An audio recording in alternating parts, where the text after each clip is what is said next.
Hi everyone, কেমন আছো তোমরা সবাই? আশা করি সবাই ভালো আছো। আর আপনার এখন বাজে 11:30। 11:30টায় আমি যাচ্ছি এখন চা খেতে। আজকেও বেরিয়ে গেছি চা খেতে। আর আজকে আকাশের চাঁদটা জাস্ট দেখো, অসাম লাগছে গাইস।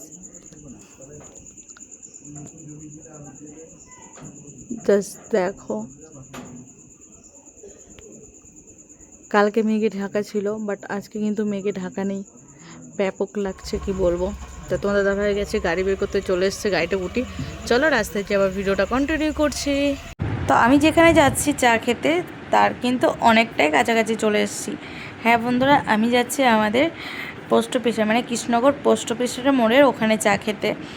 আর চলো যাওয়া যাক। আর দেখতে পাচ্ছ পুরো রাস্তাটা কিন্তু ফাঁকা। আর এই যে একটা চায়ের দোকান দেখতে পাচ্ছ লোকজন, এটাও একটা চায়ের দোকান, সারা রাত খোলা থাকে। আর আমরা যে চায়ের দোকানে যাচ্ছি সেটাও কিন্তু সারা রাত খোলা থাকে। আর এমনি দেখো দোকানপাট কিন্তু সব বন্ধ হয়ে গেছে। এই যে দেখতে পাচ্ছ পোস্ট অফিস, তার অপোজিটেই কিন্তু যে চা খেতে যাচ্ছি সেই চায়ের দোকানটা। এই দেখতে পাচ্ছ, এই যে হলো চায়ের দোকান।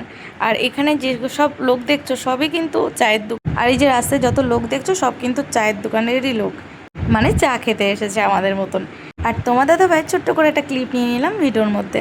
কিছুক্ষণ বসার পরে কিন্তু আমাদের চা একেবারে রেডি হয়ে গেছে, দেখতেই পাচ্ছ। আর আমরা অর্ডার দিয়েছিলাম 2টো দুধ চা, একটা র চা। এখানে আমার চাটা আমি নিয়ে নিচ্ছি, আর ওখানে তোমার দাদাভাই নিয়ে নিয়েছে ওরটা। আর ওই যে দেখতে পাচ্ছ ভাই ভাই রচা খায়, তাই ভাই ওখানে রচা নিয়ে নিল। আর এই যে আমরা এসছি 3জন আজকে। কালকে যেমন গেছিলাম আমি আর তোমার দাদাভাই, আজকে ভাই গেছিলো আমাদের সাথে। চলো চাটা খাই। আর চাটা কিন্তু বানাচ্ছিল, বানানোর পরপরই কিন্তু আমাদের দিয়ে দিয়েছে। আর চাটা ভেবেছিলাম ঠান্ডা হবে, যেন খেতে গেছি, পরে দেখি গরম, তারপর আবার ফু দিয়ে আবার চাটা খাচ্ছি। চলো বন্ধুরা চা এনজয় করি। আর সত্যি কথা বলতে কালকের যেখানে চা খেতে গেছি তার থেকেও বেটার চা এখানে বানাই। আমার এখানকার চাটা বেস্ট অসাম লাগে, কিন্তু কালকে একটা কারণের জন্য আমি ওখানে গেছিলাম চা খেতে।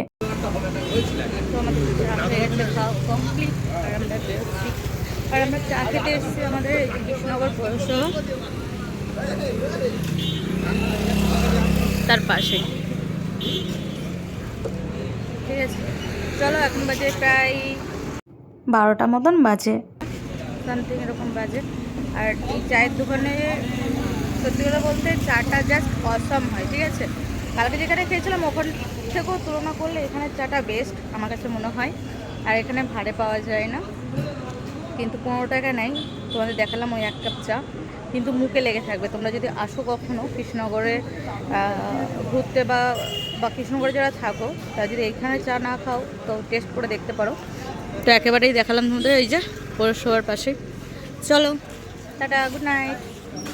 তোমাদের গুড নাইট বলে দেওয়ার পরেও ভাবলাম তোমাদের আর একটু কৃষ্ণনগর শহরটা ঘোরাই। মানে 12টার সময় আমাদের কৃষ্ণনগর শহরটা পুরো দেখো, যেমন দিনে জমজমাট থাকে, মানুষ গিজগিজ করে, রাতেও কিন্তু তেমনই পুরো শুনশান হয়ে যায়। আর যেহেতু রাখি পূর্ণিমা আছে, তার জন্য কিন্তু একটা দুটো রাখির দোকান খোলা আছে। আর এই যে দেখতে পাচ্ছ আমাদের কৃষ্ণনগরে লন্ডনের টাওয়ার। যাই হোক, আড্ডা মারলাম। আর আমি কিন্তু আসার সময় বাস স্ট্যান্ডের ওই রাস্তা থেকে এসেছি, মানে আমাদের যে পুরনো বাস স্ট্যান্ড সেখান থেকে আমি ওই রাস্তায় গেছি। আর এখন আমি যে রাস্তাতে যাচ্ছি এটার রাস্তাতে গেলে নতুন যে বাস স্ট্যান্ডটা সেই বাস স্ট্যান্ডটা উঠবে। মানে তোমরা সবাই চেনো আমাদের কৃষ্ণনগর বুড়িমাতলা, হ্যাঁ ওই রাস্তার থেকেই কিন্তু আমরা যাব। আর বুড়িমাতলা রাস্তা এই যে দেখতে পাচ্ছ গাড়িটা খুললো, এই রাস্তাটা। আর এত রাত্রে যেখানে তাকাই সেখানেই ডগি আর ডগি। আর ওই যে আলো দেখতে পাচ্ছ, এটা নতুন করেছে বুড়িমাতলার ওখানে। চলো আমি তোমাদের দেখিয়ে দিচ্ছি সামনের থেকে। এই যে আমাদের বুড়িমা। আর এখানে কিন্তু অলরেডি দুর্গা ঠাকুর বানানো কমপ্লিট হয়ে যাওয়ার মুখোমুখি। আর এখানে কিন্তু লেখা আছে হৃদয় জুড়ে বুড়িমা। তো বন্ধুরা ভিডিওটা এখানেই এন্ড করছি।